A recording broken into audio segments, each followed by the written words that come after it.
Peace. Greetings, everyone. Hopefully, you all can see me. Please let me know if you can see me.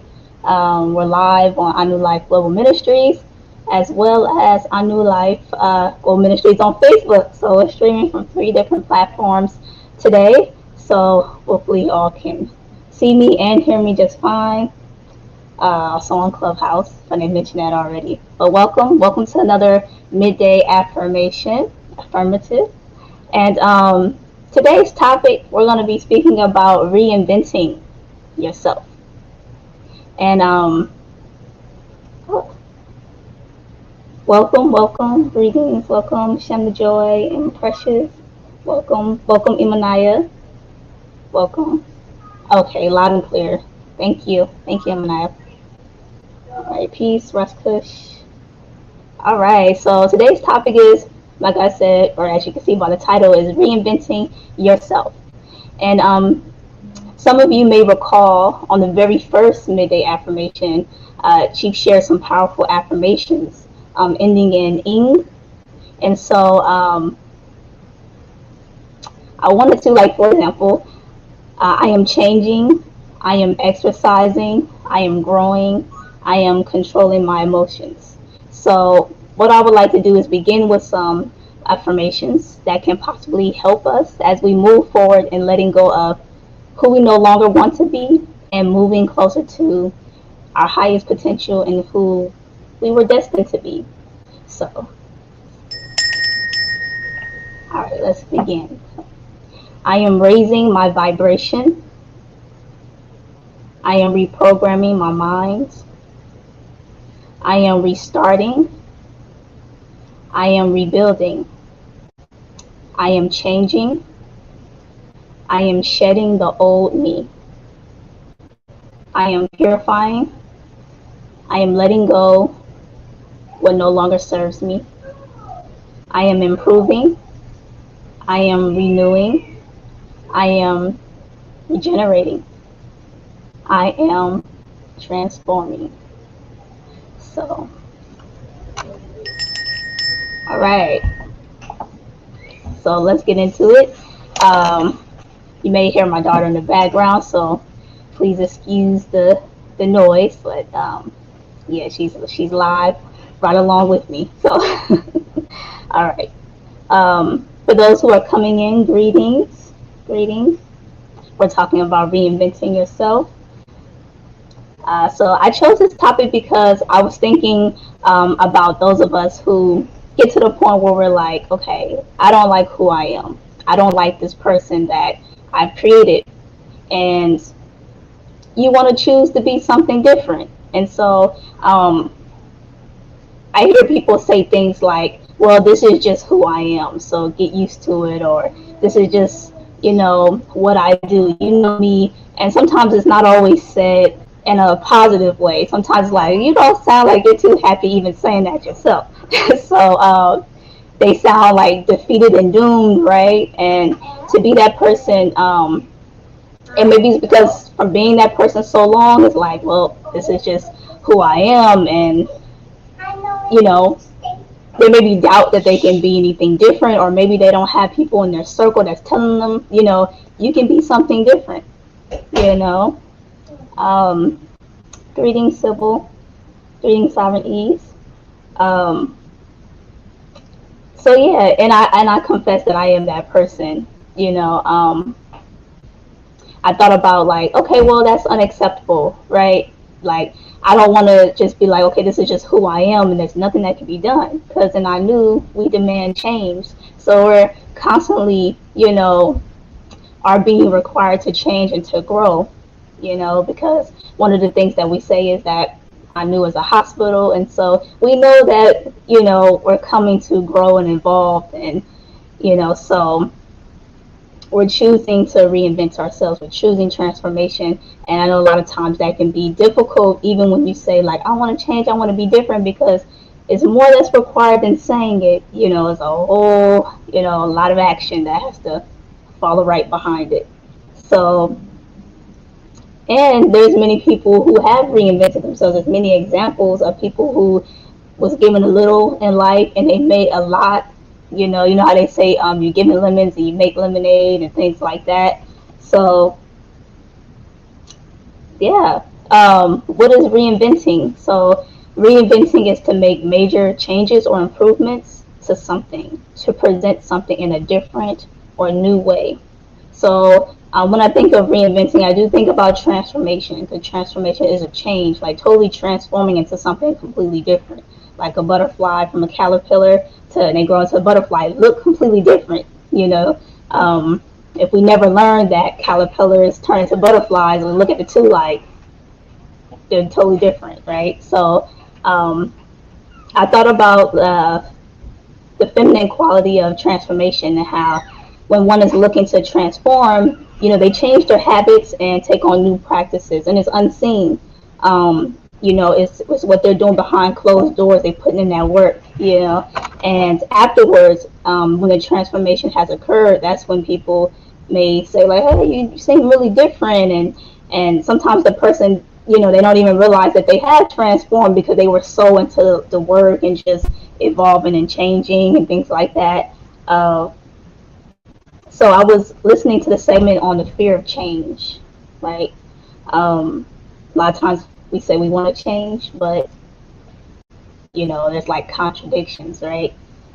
And if you haven't checked out that show on enlightenment and transformation, like being stuck in cycles, contradictions, definitely some great information to get you out of that stuck place. I often refer to those videos like or those segments over and over and over. Um, and so, yeah, I was listening to the segment of the fear of change, and I was listening and I heard the ego doesn't want you to identify with anything other than what you are now and what you considered to have historically identify yourself as. So it's like, okay, our history, sometimes we're like tied into the things that we've done in life. Shalom, peace, Deidre, and Imanaya. I don't know if I greeted you already. Peace, peace. Welcome, welcome. If you want to jump right on in, you can jump in at any time, raise your hand, and I'll bring you in. Don't forget to share the video if you haven't done so already. Spread the good word. Okay, so yeah, so a lot of times we're like stuck in our history, right? We may have done certain things, and we may have put a lot of work into the person that we cultivated in the past. Come to find out, like, okay, you're being required to change, and then some people are like kind of like bug back, and they're like, well, no, like this is who I am. Like I put a lot of work into being this person. Do you know the experiences I've been through? So it's like that ego and that history comes up. Like, oh, you're telling me that I thought I was this type of person, and you're telling me I'm not that. So it can be like hard, like when it comes to like doing away with that ego and killing that ego. Um, that seems like really difficult when it comes to like making a change and reinventing oneself. So peace and precious. I see you came into the onto the stage. Peace, peace. Yes, good afternoon, everyone. As you were speaking about, the definition of reinventing, it caused the thought that connected to the role of the inventor and also the power of the inventor. The inventor is the one that has the ability to create, and so there's a responsibility with that, right? So there's this cool idea of like, I think it's cool if someone is able to invent something, but if we are those inventors or even those reinventors, it's like, how do you take responsibility? Do you take the ownership of knowing that you're creating? We're creating each and every single moment of each and every single day. So then the question becomes, well, what are you creating? And in your confession, in the Sequoia, you're acknowledging like, I'm that person who decided, oh, well, this is just me. So then in that moment, you're allowing the recreation of yourself. So there is a but it's not an invention. So just the thought that crossed Precious's mind, and and she's happy to share it. Give thanks. Give thanks for that. That reminds me of what is spoken about in the 14 Keys on unconscious creation. Sometimes we just fall back into those old habits, and we don't consciously create something different. Like we're not reinventing something new. Um, yeah, that's what came to mind when you said that. And yeah, I also thought about will, like having that will and that drive and having a sense of purpose, and how that kind of moves us towards making certain changes. And I think sometimes when we lost sight of our purpose and what in having meaning in life, then it just kind of like there's no will and motivation to really change and recreate the person that you are. I know sometimes like well, I wanted to ask, has there been a time in your life where you decided, and this is for anyone that's listening, has there been a time in your life where you decided to reinvent yourself? You were one person, you like, you know what, I'm tired of this. I'm gonna, put in the work and become something different. Yeah.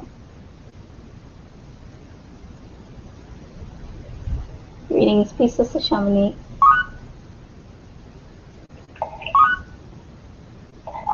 Well, she'll jump in. Definitely. As you shared, in Anu, there is constant transformation and growth and expansion, and in so doing, there's opportunity always to reinvent.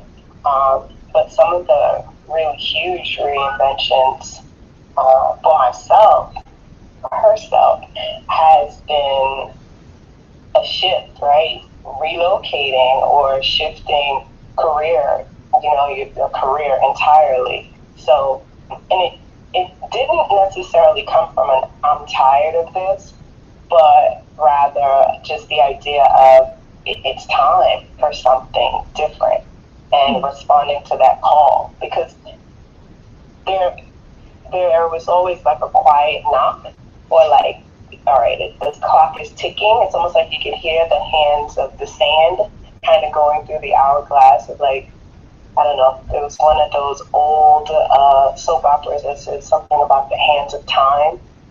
I don't remember which one it was, but with the sands of time kind of going through the hourglass. Hands of always. There you go. So that's always been apparent. So give thanks for the question. Thank you. Thank you for sharing that. Sister Shem Joy. Peace, it was supportive. Peace, everyone. I just want to add, I think it's kind of dope that as men, we can, and women, we can choose to evolve. I was just thinking about like how animals evolve. I wonder if they have a choice to, but we have a choice where we can change and have these transformational moments. I thought that was pretty cool. But to answer your question, support, I would have to say joining ANU was definitely a moment for me of transformation, consciously making a decision to change. Thanks.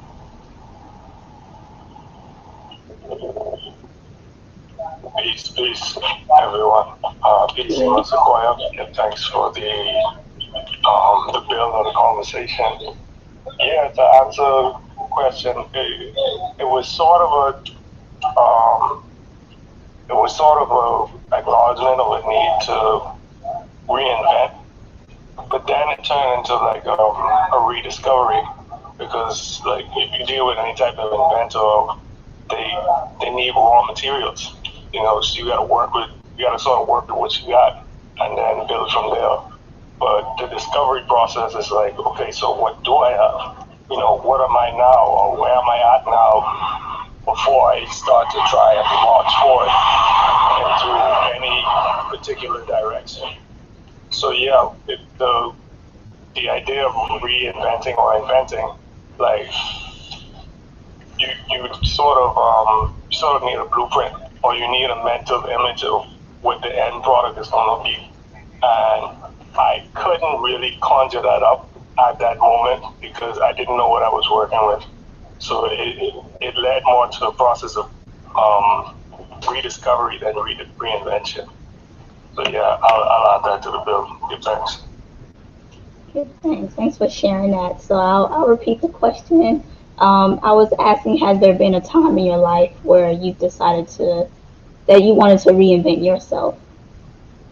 And what did that look like for you?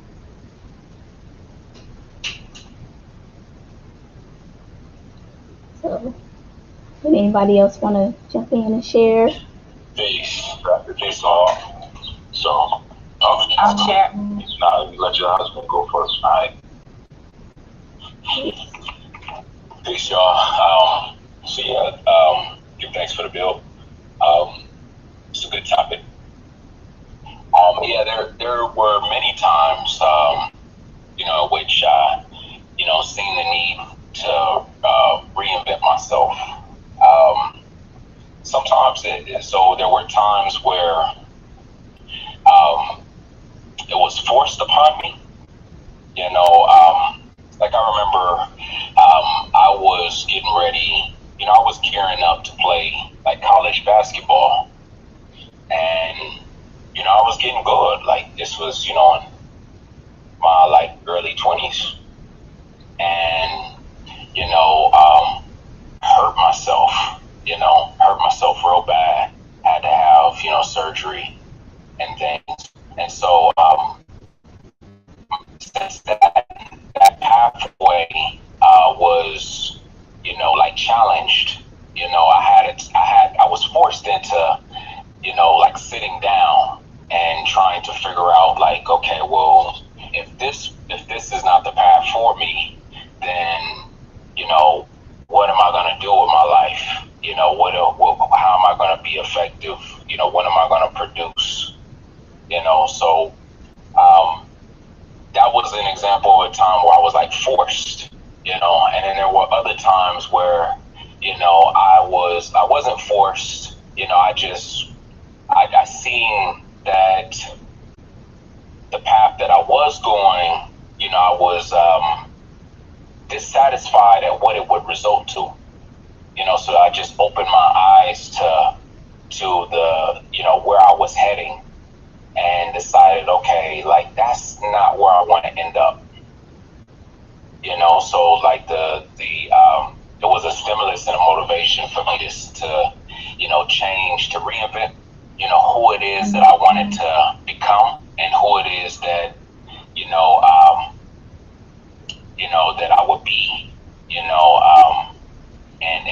my everyday, in my everyday, dealings. You know what I mean? So, yeah, there were many times where, I seen the need to reinvent myself. Sometimes I got stuck, because I didn't want to reinvent myself in ways that,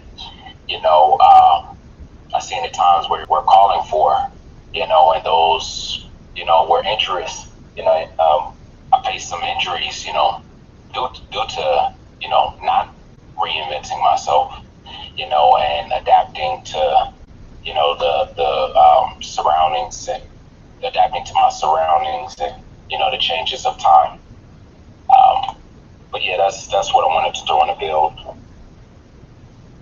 Thank you for sharing that, Ross. I can relate to that too, and I remember those times, going through those times with you, and I can like relate to like, okay, when you don't make those changes, then it end up coming back around and biting you, So yeah, thank you for sharing that. For sure.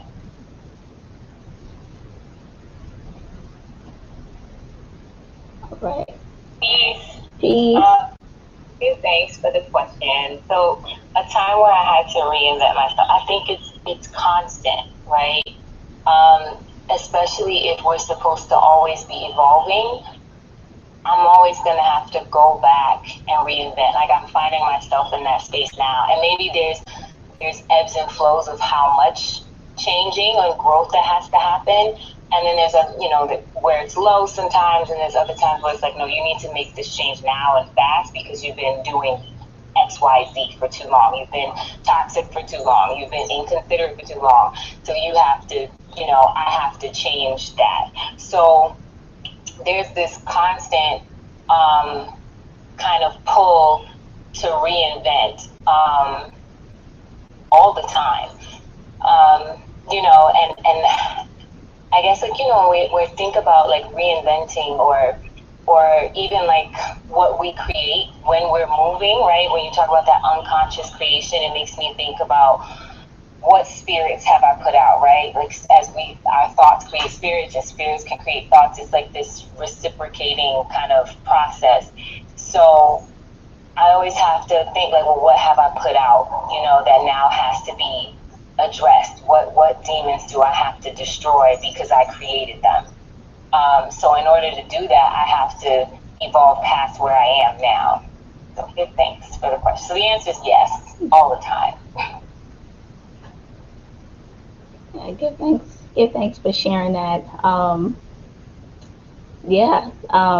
think sometimes like we make excuses to like hold on to like things that we need to change, and I think that's like one of the ways that I see like, okay, a person doesn't really want to change, and I think about like sometimes like we may choose like the easiest thing to change, but like is that reinventing the person, or is that just changing just one aspect of something that maybe it's not like a character change, if you will, but yeah, that's what came to mind.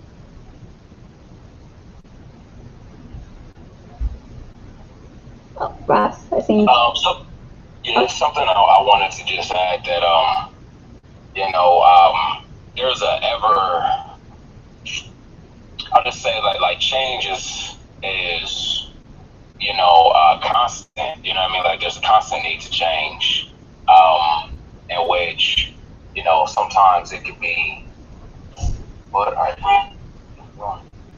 Sorry, somebody about to run into me. They're doing something crazy. Yeah. So, anywho's, there's a constant need to change and to adapt, and I know that sometimes we can get to a point in which we feel like, well, I've already done a lot of changing, like you know what I mean, like I've switched it, I've changed my diet, I've changed how I speak, I've changed this, and I've changed my wardrobe, I've changed all of these different things. So now what? Like, what else do you want me to change? Like, gosh, like, you know what I mean? We feel like we've already done so much changing to where it's like, we feel exhausted. You know what I mean? But there's like a reward to that change. It's like we're at a constant war. We're at a constant war. And with all the poisons, that are coming at us from all these different angles, it requires us to steadily, up our armor, and up the tools and resources. You know what I mean? So the need for us to change, to adapt to our environment and adapt to the ways of our enemy, are like ever so present. Like it is, you know what I mean? Like gonna be changed. Like we gotta be changing until until the day you die. You know what I mean? And I think that's something kind of difficult for us to kind of get through and penetrate our egos sometimes. Because we get we get to a point of comfort. So I just wanted to also throw that in there. Peace again. That the idea of change until we die, right? And even just how laborious the demand for change, like a Kuti teacher said, there's like It's like every second of every day. But when I guess it's considered that every time we move, like if we're climbing, we're just climbing up a chain or climbing up a mountain, there's a consistent exertion of energy. And as we do this, and growing and forming new muscles, which then have, like, that's the reinvention. And as we're stretching,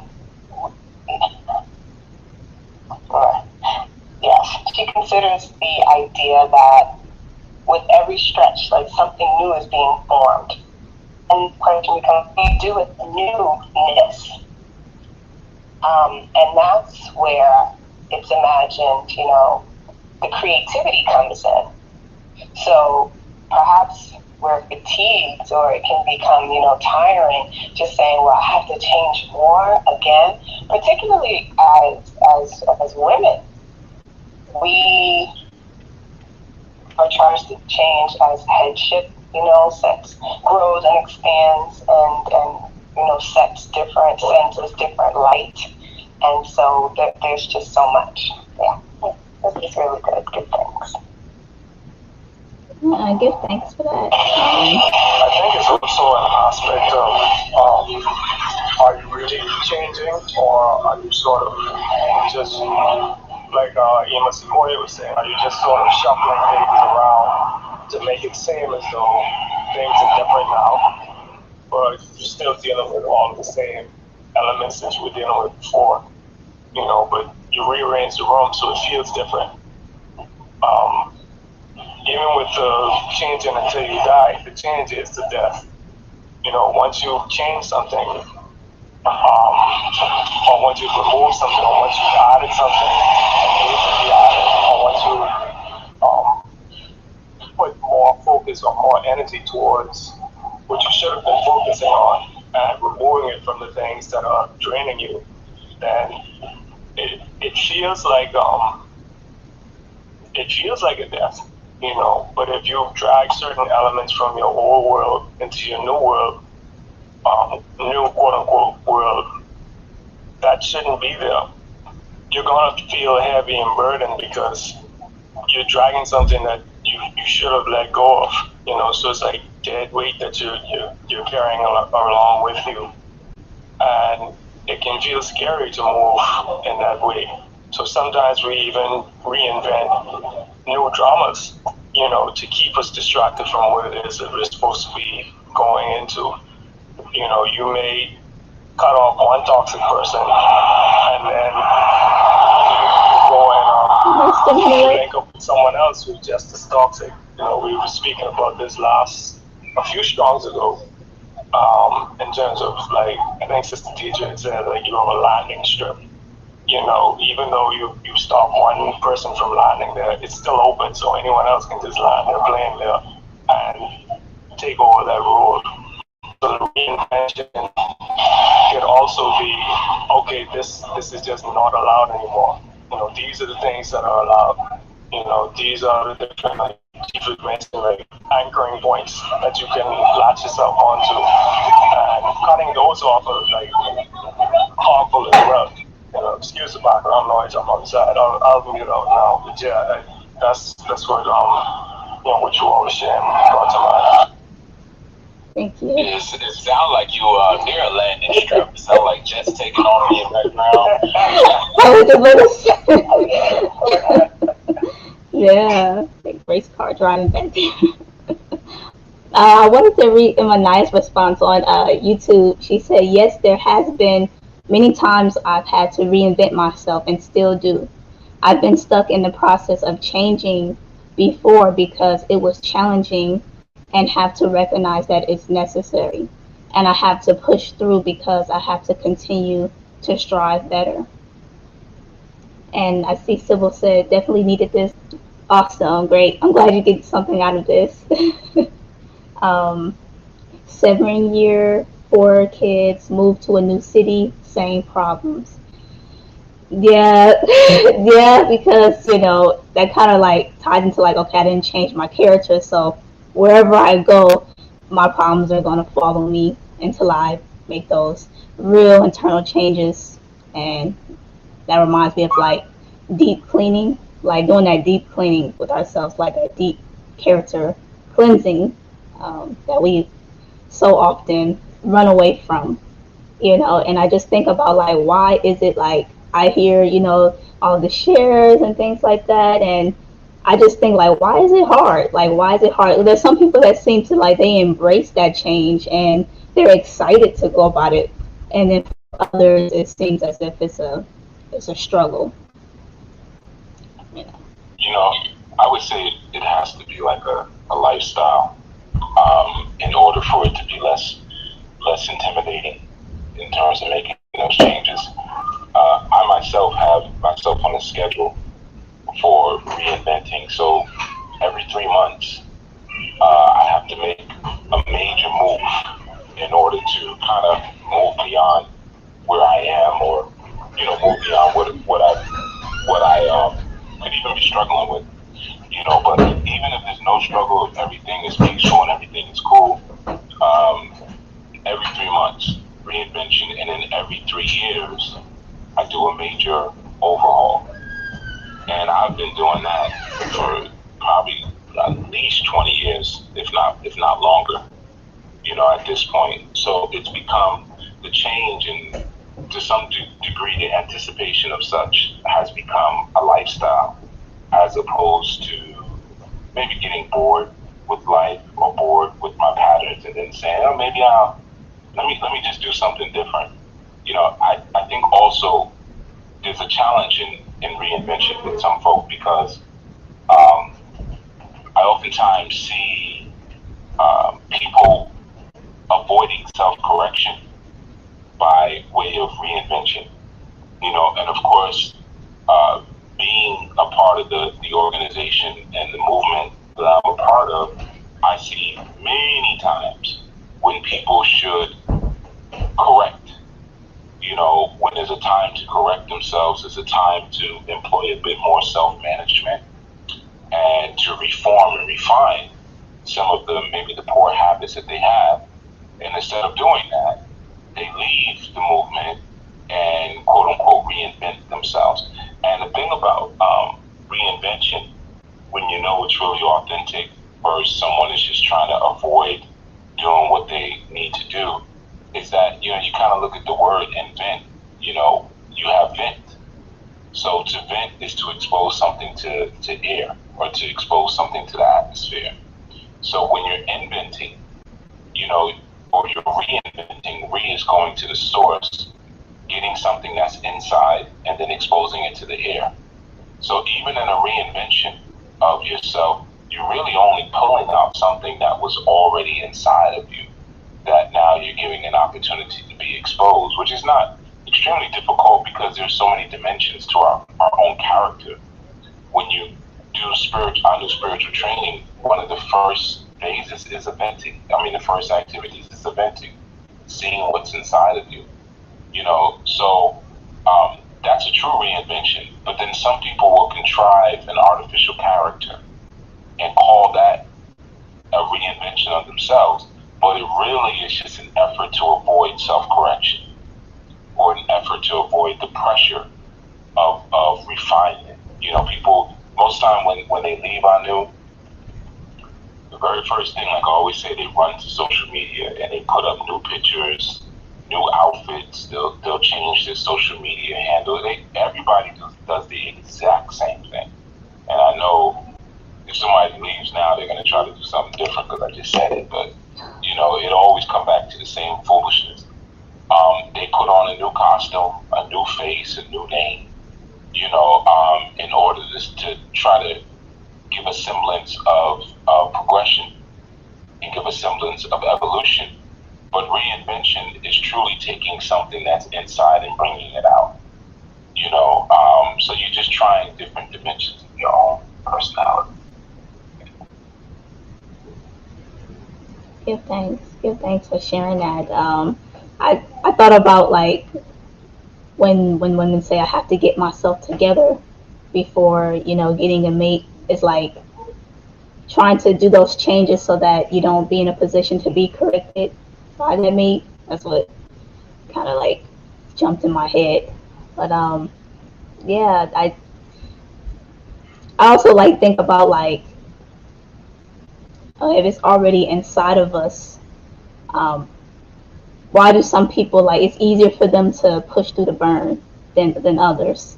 And I just wonder, like, is that person cultivated? Like, do you have to have that mindset that I'm going to push through first, or you just have to do it, and the mindset will come as you're doing it?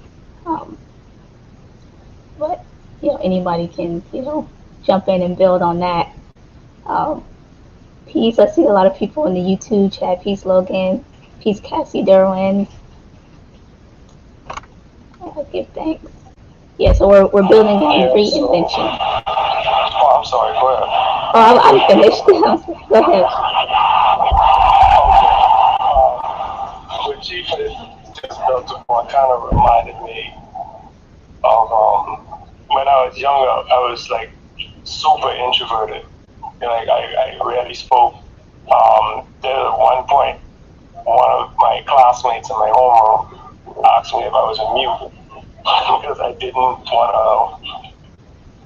really care too much for interacting with people that weren't like immediate family. So as I got more involved and like I was in church and stuff, and I was like a part of the performing arts industry. I figured was like a reinventing, right? To give an example. So I didn't like speaking publicly, so I put myself to deal with acting and public speaking. And I thought, I used to call it sink or swim, like whatever I was scared to do in that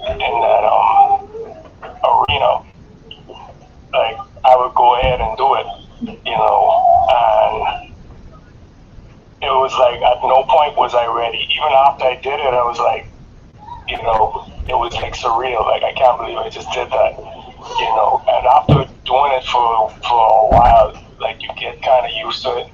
But then it's like other parts that are like you're still scared of doing, or you like Chief had given us the directive like do it scared. Even if you are afraid of doing it, if you know you need to do it, then you can do it scared. And throughout that process, you find that you're not as scared anymore. But even in that, it can sort of become a comfort. So yeah, sometimes it's like it's gotta be premeditated, and other times it's like the way my father taught us to swim, which was he threw us in the deep end and it's like swim. You're right. That's where I got the idea from. My father just threw us in the deep like swim to me. If you don't worry about drowning, if you want to live, swim to me. And we learned how to swim that way. Mm-hmm.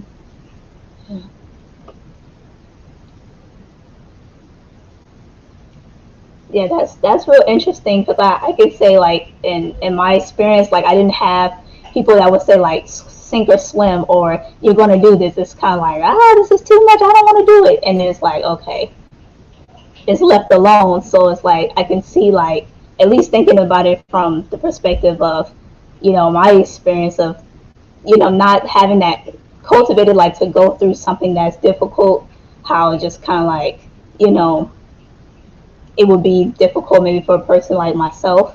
Um, but yeah, I wanted to read what Emanaya said in chat. She said, that's the famous saying I heard many people say that were Christians and married. Get yourself together before you get with someone, and it's crazy coming from someone that is with someone.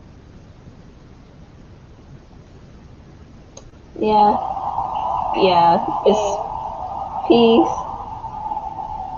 Yeah, I just want to comment on the sink or swim aspect that Master Menelik brought up. Because I was having the image in my mind that when Abba Rash Kush was speaking, like when he was speaking about the forced transformations, it reminds me of like when we see that in nature and certain animals, like the eel, had to develop this sting, and it's just for survival. So I'm just thinking about how we transform something think we're just a process of evolution, and it's like all of our cells are learning how to do something different for our survival. And that's the image that came to my mind. Okay, thanks for sharing that.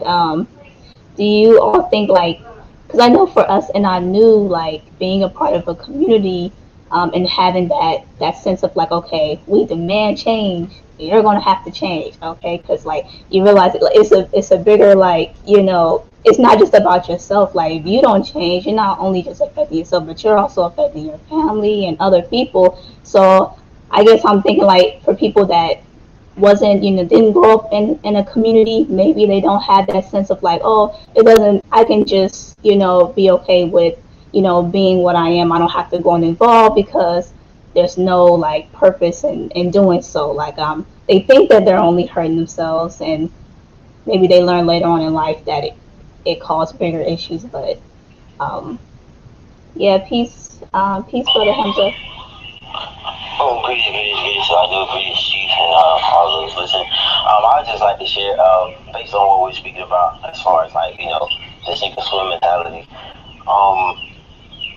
Being a lifeguard, I trained at lifeguard at the local university here years back, and the first thing they teach you is that the most dangerous person to save is the one who's panicking. When you're instructing swimmers, it's because it's like immediately when a person is panicking and you swim out to save them, their immediate thing is to push you down or pull you down, and then they begin to drown you, right? So a little bit, the concept, and it's not taught this way, but it's definitely trained this way, that you allow a person to go down, right? You allow them to go down under the water, and they're easier to save that way. And I say that to circle around is because sometimes we have to realize how dangerous we are, even in the midst of trying to reinvent ourselves. That we have to be cautious because those who are trying to save us also are taking a risk just to try and attempt to save us. Because they're taking upon the burden of potentially being hurt by you. So I just think that's another way to view it, as we, as even as we were reinventing ourselves, thinking about are we causing harm or danger to the environment as well, or are we making it harmful to even be saved at the same time? So I just wanted to add that in. Good, thanks. Thank you for sharing that. Sister Marie, did you want to jump in and share? Peace, greetings, everyone. Peace. Can you hear me? Yes, I can hear you. Yes, I wanted to definitely share. There was, from much earlier on, there was a point being made about, ones or people putting on the clothing, like this changing what is like the physical or outward appearance by use of, clothing and so on, haberdashery, so to speak. And that being, I guess, the sum total of what the attempt at reinvention is, and, it just made me think of a piece in scripture that kind of reminds us about how to change. Like, it's like a putting off of the old self, right? And that old self is attached to like old desires. And if we start talking about desires, then that means that we're rooted in just like the human experience. So there's no shifting or changing that's fueled by us wanting to align with the Most High and wanting to align with what the Most High would like for us to shift into or change or become. All right. And I think to Chi's point about correction, in some ways it is also to do with that correcting self, because if we're shifting and trying to reinvent, but we're trying to reinvent off of our own idea of what we should be and not leaning on, like aligning with the likeness of the Most High, then it becomes, it just becomes fruitless. And I say it becomes fruitless because they're still dodging the real change, right? Or dodging the real correction as opposed to aligning, just trusting and then aligning whatever we're changing to the standard of yeah. Yeah. Yeah, thank you for sharing that. It makes me think about like, okay, is our ego involved when we say like, oh, I want to reinvent myself? You know, when there's ego involved, the creator is not. Maybe I don't know. If that's a good way to look at it, but um, when I think about like the sink or swim, I remember when my youth they were like they were taking swimming lessons and they were learning how to float and they did panic. They were panicking and they were kind of like, oh, I'm falling, and that did make it harder to learn how to swim. And then I also think about like the crabs in the barrel too. Um, Everyone trying to climb their way out, and then sometimes like you're trying to get out, but there's other crabs that are pulling you back down. So it just makes me think of the importance of being in a community where you're amongst alike and you're all striving towards the same vision and purpose and getting closer to the creator. So you're not in that situation of like, you have people like pulling you down, and when you're truly trying to, transform and change, um, you know, so yeah. Also, There. uh, go ahead.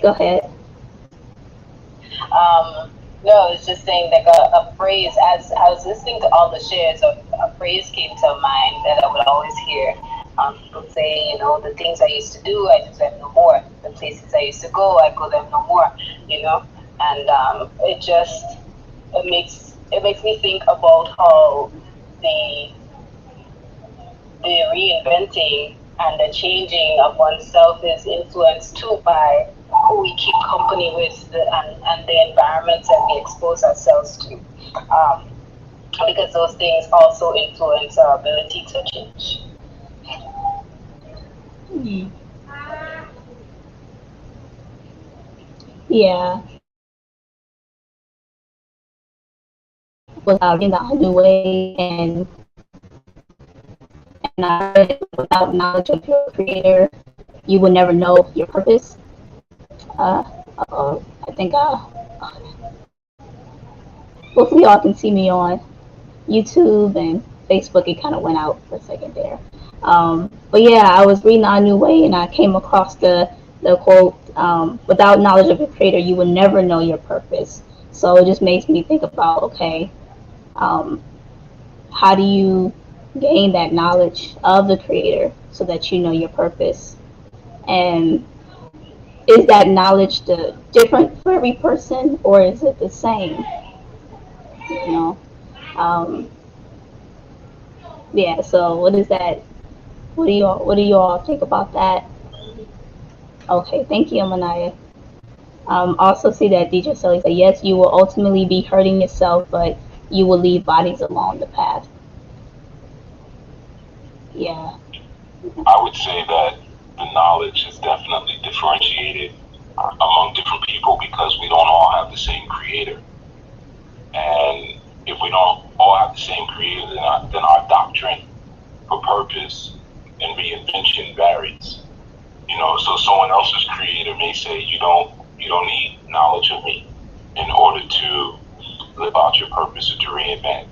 So I definitely would say that it's dependent upon your what created you, and then also it's related to what makes you, which is akin to what Sister Maria had just put forth, because oftentimes it is your circle that makes you, beyond your creation.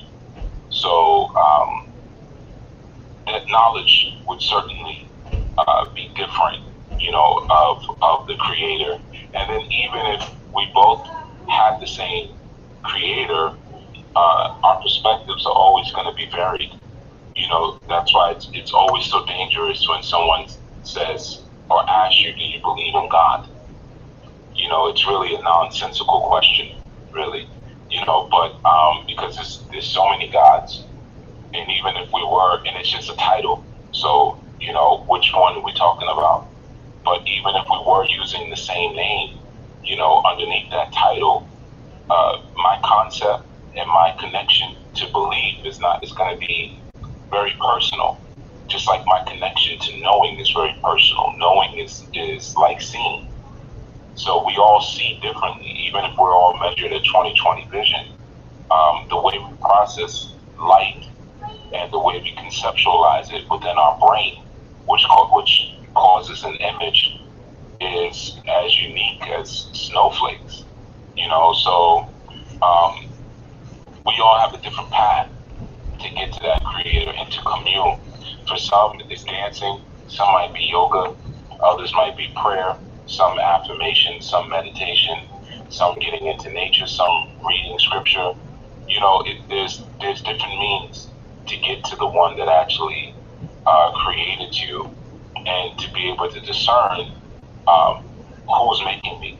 And I would also say, across genders, it also varies, because the women who are in my harem, I'm their maker, but I'm not their creator. In the same instance with my children, I am my children's maker, and to some degree their creator. I chaperone their creation, but I am certainly their maker. But my story is different. I am the creation of the Father, and I am being made in the Father's image. So my knowledge and my connection is totally different than even the connection of my feminine counterpart, in terms of knowledge. Yeah, just want to share that.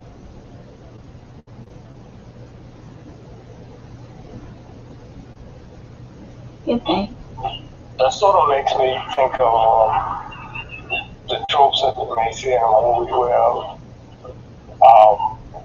sister girls get together, and one of them has like a dry spell, and her friends are just like, oh, well, you just need a makeover.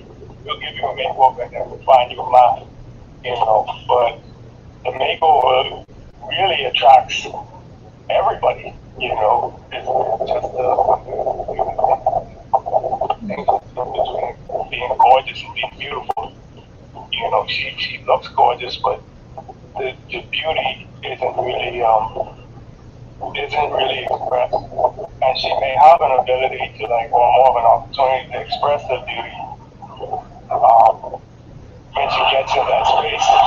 But what she puts on the outside is typically, what her friends think would make her look good, and she will ultimately attract the type of man that her friends want her to be able to attract. It's not necessarily what's inside of her that's pulling the person in, or it's not what's inside of her that's pulling all the sodas in.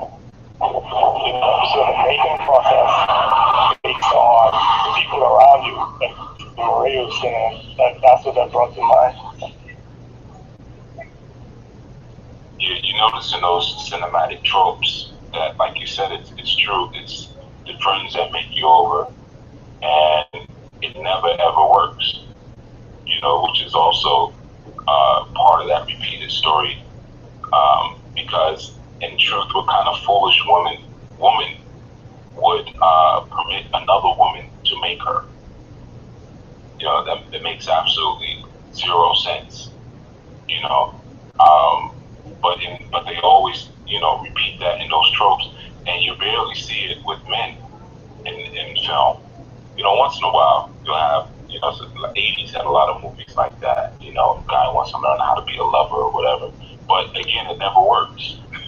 Because again, if you look at reinvention, takes you to the source, like religion, or resource. So you have to go to the source first in order to invent.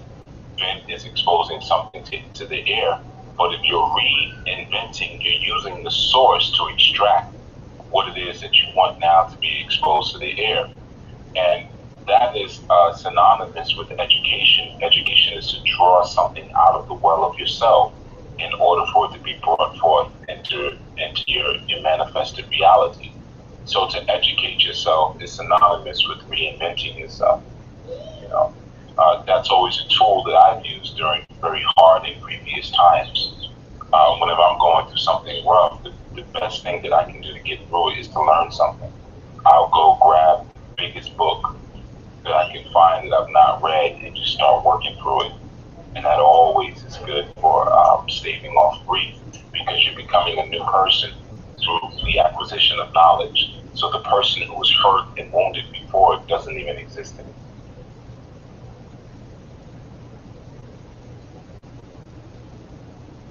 Yeah, yeah, thanks for that. I look back on years ago when I had my first child, um, and at that time it was kind of like I decided to. I don't know if it was reinventing, but I definitely decided to like make some changes in that. I decided to like go natural and cut off all of the perm hair that I had. For some reason, I was just like I just want to be new, and I was just diving into a lot of information on how to take care of my hair, and then I was like, oh, okay, so my natural hair can be long, and that was my motivation. But then it changed, like it changed over time to like, okay, that became less important how long my hair was, and it became more about like health, like as long as it's healthy, that's more important. And it reminds me of like what we're taught, like when people come into, I knew they may have an idea of like they may want certain things, and then they find as they're growing and changing that they start to want something different. um, and I guess that's a sign of growth, when that happens. But I also was looking at if you haven't checked out the segment on uh, changing, learning the game of change. I think that's the title, and also the formula for change. And the formula that was given was dissatisfaction times vision times your first steps, and that equals change. So like there being a certain level of dissatisfaction that you have with something, and then also having a vision, being able to see it in your mind's eye, like where you're going, and then like knowing what those first steps are, like okay, these are the steps that I have to take in order to make those changes. And also think about like the wisdom, like in the supreme mathematics, the wisdom aspect of the application, applying the knowledge that you have, and how um, it can be simple when it comes to changing, but we make it so hard. And the reason why it's hard for us is because we're holding on to things. Are we holding on to like history? We're making excuses, and we don't want to really change. And so like those things we will have to like decide to let go of in order to become a different person. So in order to become new, you have to do new things. So I guess us and I knew we constantly have to grow involved. So we constantly have to be doing new things and being comfortable with being uncomfortable. Um, so yeah, I will that this was y'all gained a lot in this topic, and um, yeah. So I just came up with the thought like reinventing, and it kind of changed into like transformation and changing, and like oh, we're called to change and evolve. So that shouldn't be such a struggle because like we came to like with that intent, like okay, I want to be, I want to grow, I want to heal, and build a closer connection with the creator. Yeah, peace, Sister Sequoia. I think Raheem was saying that he wanted to add on to the bill, but Oh, he raised his hand and he wasn't brought in. oh, okay, my apologies, let me see if I can bring you in. um, Yeah, I don't know. He might have to raise his hand again. yeah. Oh, you're in. Peace, Raheem. Peace, all this stuff I hear all you guys do it really, really think about being inspired versus being motivated. I can speak from just being a child, right, and going through different schools. And every time I left the schools, I would cut out people, and just be motivated to make a new start, a new change in my life. But it wasn't until more like grade 11 that I spoke to an elder, and he just broke down a couple different terms and different ideas. I mean, he had like a pendant, and he just showed me how it could move and the different sides of your brain, and just some information that he showed me. Right, and also studying with my mom when I was younger too.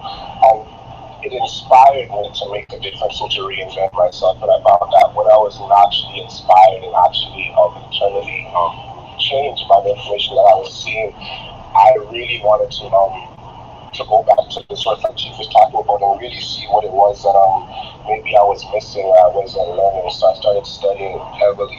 And like Chief said, going through also different times in life and harder times, I found that this information is what always helped me get through, right? And even going back to school now and seeing some of my older friends and maybe not fitting in the same way I used to, or maybe being more introverted or whatever, right?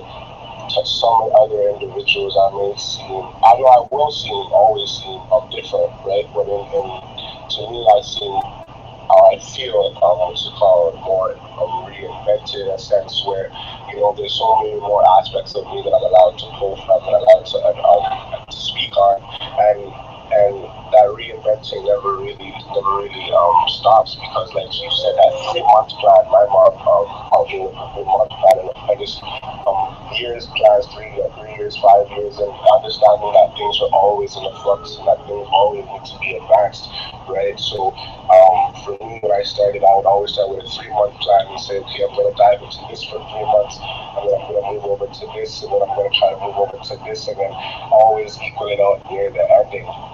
And I feel like that has always helped me to continuously not get stuck. Maybe within the 3 months, I will obviously find a hard point or find a blocking or a stumbling, right? And which is a part of the game. But by the end of the 3 months, I will always, and I have always found another lane or another pool of information that I could dive into that could help me create a lake or create an ocean at the end of the day. So I wanted to give thanks to this build, and yeah, just thank you. Thank you for sharing and jumping in and contributing, and thank you. I wanted to read a comment on YouTube from Logan Scott. He said, because everyone's processing of information and connection to the creator varies, how does one truly determine if the reinvention they're undergoing is correct in the eyes of the creator? I'll read it one more time. Because everyone's processing of information and connection to the creator varies, how does one truly determine if the reinvention they're undergoing is correct in the eyes of the creator? I definitely don't have the answer to that. But I'm sure the men do. Well, I can say, like, if I'm following, my master, and he's moving, with the creator, then I'm good. So I rest assured in that for myself at least. But did anybody else want to, answer that question for the Logan?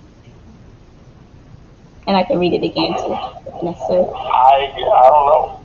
Yeah. Like, because your connection to the creator, like the way you frame it, because it's so personal. Like, I don't know how you and your creator move, so I can't say how you would determine it's correct.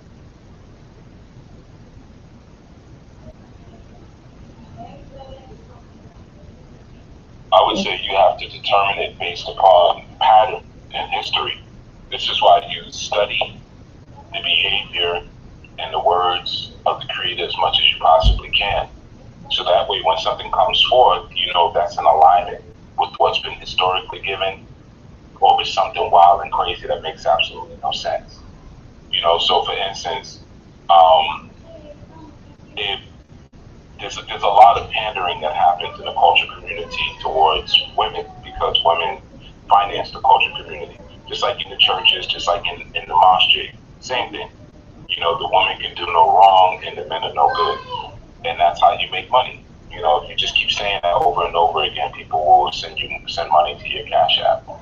But if you actually study the historical patterns of the creator and of divine people, that sort of ideology is completely out of step with spiritual or true spiritual and divine culture. So if those thoughts started to come to you, you'd be able to if you are also a scholar of your creator, you'd be able to make a comparison to say, okay, maybe that doesn't seem like my creator. It's a relationship. And it's not something as simple as once in a while. And I don't think for you, Logan, it's really all that different. I mean, I know Logan's asking the question, but I don't think that's really a problem he has because he spends a lot of time in the woods. He's a person who enjoys nature. So that alone keeps the head much clearer than someone who's in a constantly an environment that's hyperstimulated and they don't have the ability to close down the chatter of man, really, electric devices, cars going by, planes, the racetrack, and all that. So it begins with just community. It's no different than the difference between hearing myself and Brother Zach. If you heard us for the first time, you might not know which one is which. The light-skinned dudes with the beards and the bald heads. Well, if you have a relationship and you've watched for a while, you know that the older one that's G, the younger one that's Zach. So that's kind of the thing. It's about establishing a relationship, and in that you'll understand when it says that my sheep, know my voice and they follow, right? So my sheep, they're my sheep because for one, I've claimed them, and I spend all day with them out in the pasture. I watch them, they watch me. So how much time do you actually spend with your creator outside of desiring something? So that I would say that's how you know which is which. So you'll get to a point where you'll know, now this is me talking, this is my disruptor, adversary talking, this is my creator talking, this is my maker talking, this is my stomach talking, I'm just hungry. This is my anger talking. There's an exploration of all your different light bodies. You have an aura light body, you have an emotional body, you have a mental body, you have a spiritual body. It goes on and on and on and on and on. You have different chakra houses that speak in different ways. Your root chakra doesn't speak in the same way that your throat chakra speaks. And the more you explore yourself too, you'll begin to discover your different voices and your different tones and your different frequencies. A person who is a bird watcher and a bird enthusiast, when they hear birds in the dawning, they can separate which one it is. This is that type of bird. That's that type of bird. For the layman, like myself, it just sounds like a bunch of chirps, because I haven't really spent time establishing a relationship with that bird kingdom to know the variation of frequency. So you have to learn your different frequency emissions, and then you also have to commune with who you call your creator, and then you'll always be able to distinctly tell, no, that's that voice. It's a different voice. It's a different energy when it comes forth. But if you're like some people say, oh man, I just listen to the universe, which makes no sense because again, when you're coming under Western mindset, you're trying to make everything mono. You're trying to attribute everything that happens in the world to one invisible sky god or one invisible concept, the universe. And our minds are much more complex and much more intricate and advanced than that. You could study all of your different frequencies, and you can also study the different frequencies of another person. It's like a mother knowing their children's voices amongst a sea of voices. And like I said, even with the birds just sound like a bunch of chirping until you establish a relationship And this chirp is a little higher, that one's lower. You hear the rhythm and the cadence. It's like listening to music. If you ever listen to a drum orchestra, for some it's just a whole lot of boom, boom, boom, boom, boom. And then for others, they're hearing all of the nuances. They're hearing the different parts inside, all of the different percussive things that are happening, the different syncopation that's happening, so forth and so on. So, but in order to hear that, you got to spend time with it. You know what I mean? So, for anybody who's ever been in that situation, because that's a common question, how do I know it's not me talking? How do I know it's really the creator? How do I know? How do I know? Before you get to that point, you have to ask yourself, well, how much do I really commune? How much do I really know the creator? And are we talking about the same creator? There's a bunch of creators, and they all create something different. So first there has to be an understanding of what created me, and you can learn that by studying yourself. Like when we deal with Isheshe, we get an understanding not only from casting Ifa, but the more time you spend with certain astral deities, the more you can see their imprint on other people. So certain people come into a room, you're like, oh yeah, that's a child of a jungle. Yeah, I know that one. Oh, that's a child of Olokun right there. I know that one. Oh, that's Olosa. That's Olosa's child right there. That's Azaka.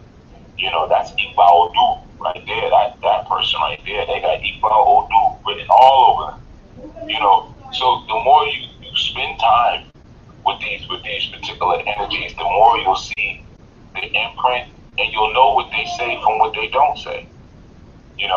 And that helps you also to understand when people are saying things. Like you listen to people online, you know when they're full of crap or not. Ogun came to me and told me this and said that, I'm going to receive my blessing. I don't even have to worry about it, that it's coming. No, Ogun doesn't say anything like that. You're lying. That's not something that Ogun would say. Unless you just invented an Ogun. Because inventing means to fake something too. Well, if you invented your own Ogun, okay, but the Ogun that exists from the evolutionary force of the cosmos, that comes from the law of disintegration, that Ogun, that arc energy of Ogun, it doesn't even say anything like that. You lie. You see what I'm saying? Now, how do you know? Well, because I spend time with the arc energies. So I know how each one talks. When you sit among the council of the gods, then what ends up happening is that you get to hear. It's like going to the United Nations. You go to the United Nations, Tokyo always says this. Oh, God, Russia's always saying that. Give me a break. Kenya's always saying this. Tanzania's always got this to say. South Africa's always got that to say. You see? So when you sit amongst the council of the gods, you get to know those different sounds, those different characters, and the different streams of consciousness. But when you don't sit among that, then you create this very broad stroke. And you say the universe. Well, the universe told me this. Probably not. Anybody who ever tells you something like that? Probably not. Or they'll say the spirit said this to me. What spirit? It's mad spirits. Which one are you talking about? You know what I mean? The spirits of birds, the spirits of ants, the spirits of trees, the spirits of air, the spirits of moving air, spirits of hot air, spirits of moist air. What spirit? Spirits of dry earth, spirits of moist earth, spirits of floods. So what spirit? Nothing told you anything. So you just have to attribute it to something beyond yourself. See? So that's what I was saying. That's a long explanation, but that's a common question. But again, like I said, for Logan, I don't think that's your issue, man, because you stay in nature and you like to work with your hands. So that alone keeps you in a space where you can, nature keeps you, even though it's a place of peace, it's also a place of defense. Anybody who's ever camped out, man, you sleep, but you don't sleep as soundly, as you do when it's four walls. You sleep peacefully, but you're very sensitive to every little noise. And you begin to discern. Oh no, that's just a squirrel walking on some leaves, and then you hear another noise. Oh no, that sounds like human footsteps. What the heck was that? So. Being in an environment, man, where it enacts and engages your primal energy, that also enhances your hearing. And remember, faith come by hearing, hearing come by the word of the Most High. You know what I mean? So faith is that movement into unknown energy or unseen energy based on an internal knowing. So based on my internal wisdom and what's been deposited inside of me, I can move with faith. Hearing means, it doesn't mean to listen, hearing means to do. So that faith come by hearing and hearing by the word of God, that really was like that really was a bad interpretation, a bad translation. So the word that's for hearing is really doing. So it's talking about lifestyle. So when it says faith come by hearing, it's really saying faith comes by living this lifestyle. That's why in the beginning, people who follow Yahushua ben Pantera were called followers of the way. They were not called Christians. That was something somebody made up in Antioch. But they were called followers of the way. So when you say faith come by hearing, it's like faith comes by following this way. Living this culture will now increase your ability to move on the unseen. And then it says, in hearing come by the word of God. Well, the word of God is the logos. That's the word that we use, logos. So hearing comes by logos. And what was logos? Well, John 1, in the beginning was the logos, and the logos was God, and the logos was with God, right? So logos is what? Logic. Faith come by living the culture, right? And living the culture comes by your dissemination of logic. So what is the dissemination of logic in that, as it's referring to? It's referring to your mathematical understanding. You know, what is the most logical thing in the universe? Math. You know, so being able to discern, to look at the equations, look at karma, you know, this happened, therefore that happened, you know, and all of these different equations and things like that, that's what strengthens your ability to tap into the unknown or hear the unknown, you know, or hear the unseen and go into that dark space, you know, of the unknown universe. Thanks. That actually reminds me of there was some like a fundraiser going on, and his brother was telling my father the story, and he was like, this woman came to my door and knocked on my door, my neighbor, and she said, you know, God came to me in a dream, and he told me that you were supposed to donate to this fundraiser that we were having. So he started breaking it down. He was like, so you mean to tell me that God came down from heaven, past my two-story house, to go to your one-story house, to tell me that I must give you money? So he broke it down logically. You know, she couldn't say nothing. She had to leave. But yeah, that what you had just broken down reminded me of that story.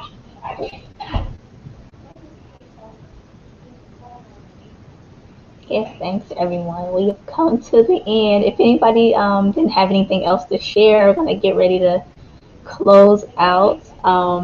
Before we go, I wanted to share like the formula for change is dissatisfaction times vision times first steps equals change. So give thanks everyone. If you want to become a part of our community, go to onewlifeglobal.org and you can register and someone will choose to sponsor you. If you also haven't subscribed to our YouTube channels, definitely do so. We're on Enlightenment and Transformation, as well as, of course, I New Life Global Ministries. And yeah, so give thanks, everyone. Did anybody have any final words they want to share before we close out? All right. Peace, everyone. Thanks. Peace.